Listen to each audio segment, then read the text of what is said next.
ಬಂದಿರುವಂತಹದ್ದು ಯಾವುದು? Knight of wands ಬಂದಿದೆ.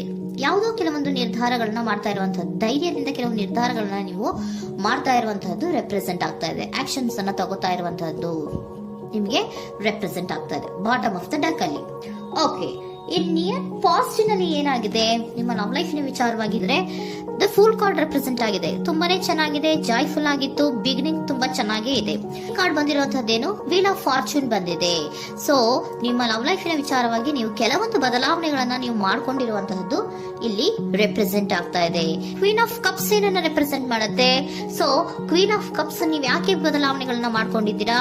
ಕೆಲವೊಂದು ರೀತಿಯ ಸ್ಟೇಬಲ್ ಇರಬೇಕು, ಬಹಳ ಕೇರ್ ಅನ್ನ ಮಾಡ್ತಾ ಇರುವಂತಹದ್ದು, ಲವ್ ಲೈಫಿನ ವಿಚಾರವಾಗಿ ಬಹಳಷ್ಟು ಇಂಟ್ರೆಸ್ಟ್ ಅನ್ನ ತಗೊಂಡಿರುವಂತಹದ್ದು ನಿಯರ್ ಪಾಸ್ಟ್ ನಲ್ಲಿ ರೆಪ್ರೆಸೆಂಟ್ ಆಗ್ತಾ ಇದೆ.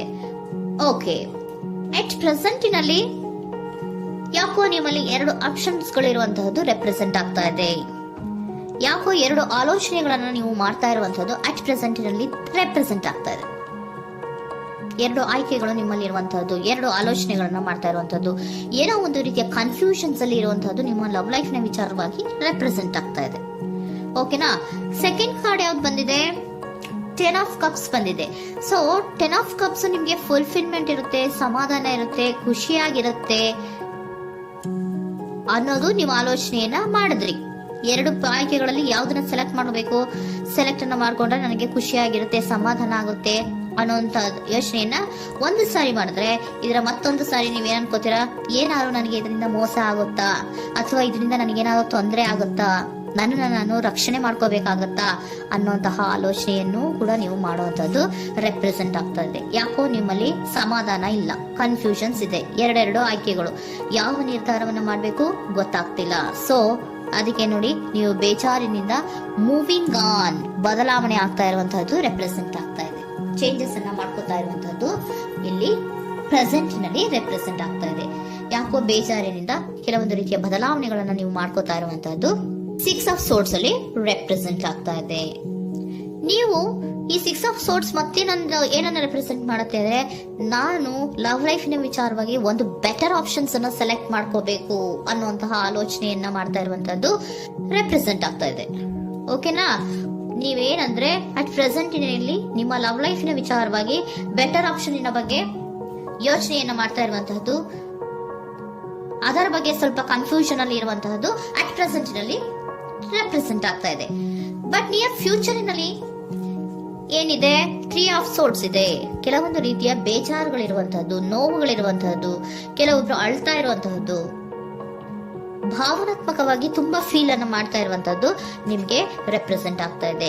ಯಾಕೆ ನಿಮಗೆ ಆ ತರ ಆಗತ್ತೆ ಅಂತ ಅಂದ್ರೆ, ಡೆವಿಲ್ ಕಾರ್ಡ್ ರೆಪ್ರೆಸೆಂಟ್ ಆಗಿದೆ. ಸೊ ಡೆವಿಲ್ ಕಾರ್ಡ್ ಏನನ್ನ ಹೇಳತ್ತೆ?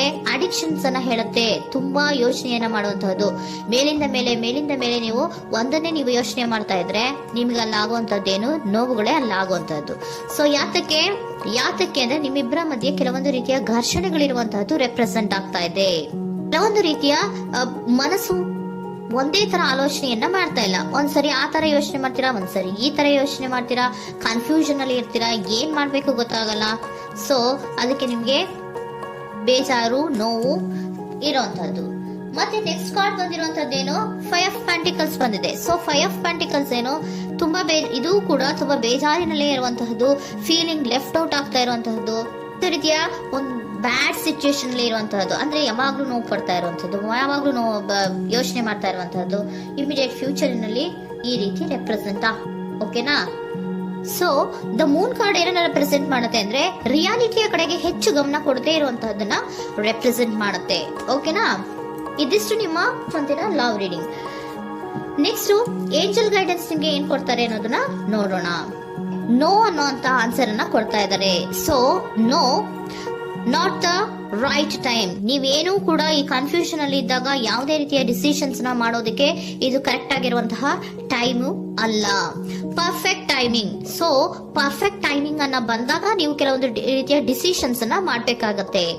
ಯಾವಾಗ ಅಂದ್ರೆ ನೀವು ಮನಸ್ಥಿತಿಯನ್ನ ನೀಟಾಗಿ ಇಟ್ಕೊಂಡಾಗ, ಕೆಲವೊಂದು ರೀತಿಯ ಕನ್ಫ್ಯೂಷನ್ಸ್ ಇಂದ ನೀವು ಆಚೆ ಬಂದಾಗ, ಯಾವಾಗ ನೀವು ಕ್ಲಿಯರ್ ಥಿಂಕಿಂಗ್ ಅನ್ನ ಮಾಡ್ತೀರಾ ಅದು ಪರ್ಫೆಕ್ಟ್ ಟೈಮಿಂಗ್. ಸೊ ಆಗ ನಿಮ್ಗೆ ಕೆಲವೊಂದು ರೀತಿಯ ಫರ್ಗಿವ್ನೆಸ್ ಅನ್ನೋದು ಇರುತ್ತೆ ಅನ್ನೋದನ್ನ ಏಂಜಲ್ ಗೈಡೆನ್ಸ್ ನಿಮ್ಗೆ ಹೇಳ್ತಾ ಇದ್ದಾರೆ. ಸೊ ಹಾಗಿದ್ರೆ ಸರೆಂಡರ್ ಕಾರ್ಡ್ಗಳು ನಿಮ್ಗೆ ಏನ್ ಹೇಳುತ್ತಾರೆ ಅನ್ನೋದನ್ನ ನೋಡೋಣ. Surrender to your soul path. Your life journey has been perfectly designed for your soul growth. Embrace every lesson and every moment. ನಮ್ಮ ಜೀವನದಲ್ಲಿ ಬರುವಂತಹ ಎಲ್ಲಾ ಕೆಲವೊಂದು ಮೂಮೆಂಟ್ ಗಳನ್ನ ನಾವು ಪರ್ಫೆಕ್ಟ್ ಆಗಿ ದೇವರು ಡಿಸೈನ್ ಮಾಡಿರ್ತಾರೆ. ಅದಂದ್ರೆ ನಮ್ಮ ಲೈಫಿನಲ್ಲಿ ಏನೇನ್ ಆಗ್ಬೇಕು ಅನ್ನೋದನ್ನ ಮುಂಚೆ ದೇವರು ಬರ್ದಿರ್ತಾರೆ. ಸೊ ಅದು ಹಾಗೆಯೇ ನಡೀತಾ ಇರುತ್ತೆ. ಓಕೆನಾ? ನಾವು ನಮ್ಮ ಲೈಫ್ ನಲ್ಲಿ ಬರುವಂತಹ ಪ್ರತಿಯೊಂದು ಲೆಸನ್ಸ್ ಅಥವಾ ಪಾಠಗಳೇನಿರುತ್ತೋ ಅಥವಾ ನಾವ್ ಏನನ್ನ ನಮ್ಮ ಜೀವನದಲ್ಲಿ ಬರ್ತಾ ಇರುತ್ತೋ ಅದು ಒಂದು ನಮ್ಗೆ ನಮ್ಮ ಲೈಫಿನಲ್ಲಿ ಒಂದು ಲೆಸನ್ ತರ. ಸೊ ಅದನ್ನ ನಾವು ಎವ್ರಿ ಮೂಮೆಂಟ್ ಅನ್ನ ಕೂಡ ನಾವು ಸ್ವೀಕರಿಸಬೇಕು. ಯಾವಾಗ್ಲೂ ಕೂಡ ಅದನ್ನು ಸ್ವೀಕರಿಸಿಕೊಂಡು ಮುಂದೆ ಮುಂದೆ ಹೋಗ್ತಾ ಇರಬೇಕು. ಪ್ರತಿ ನಿಮಿಷವೂ ಕೂಡ ಒಂದೊಂದು ರೀತಿಯ ನಮಗೆ ಪಾಠ ಇದ್ದ ಹಾಗೆ ಅಂತ ಹೇಳ್ತಾ ಇದ್ದಾರೆ. Surrender unhealthy relationship. Surrender unhealthy relationship. Let go a relationship that don't serve you, including unavailable or toxic people. You deserve to be treasured by others and to be surrounded by positive people. Unhealthy relationship ನ ಕಡೆಗೆ ಹೆಚ್ಚು ಗಮನವನ್ನ ಕೊಡಬೇಡಿ. ಈ toxic people ನ ಕಡೆಗೆ ಹೆಚ್ಚು ಗಮನವನ್ನ ಕೊಡಬಾರ್ದು. So ಯಾವಾಗ್ಲೂ ನಾವು ಪಾಸಿಟಿವ್ ಆಗಿ ಥಿಂಕ್ ಮಾಡುವಂತಹ, ಪಾಸಿಟಿವ್ ಆಗಿ ಆಲೋಚನೆ ಮಾಡುವಂತಹ ಜನಗಳ ಜೊತೆಯಲ್ಲಿಯೇ ನಾವು ಹೆಚ್ಚು ಇರಬೇಕು ಅನ್ನೋದನ್ನ ನಿಮ್ಗೆ ಸರೆಂಡರ್ ಕಾರ್ಡ್ ಹೇಳ್ತಾ ಇದ್ದಾರೆ.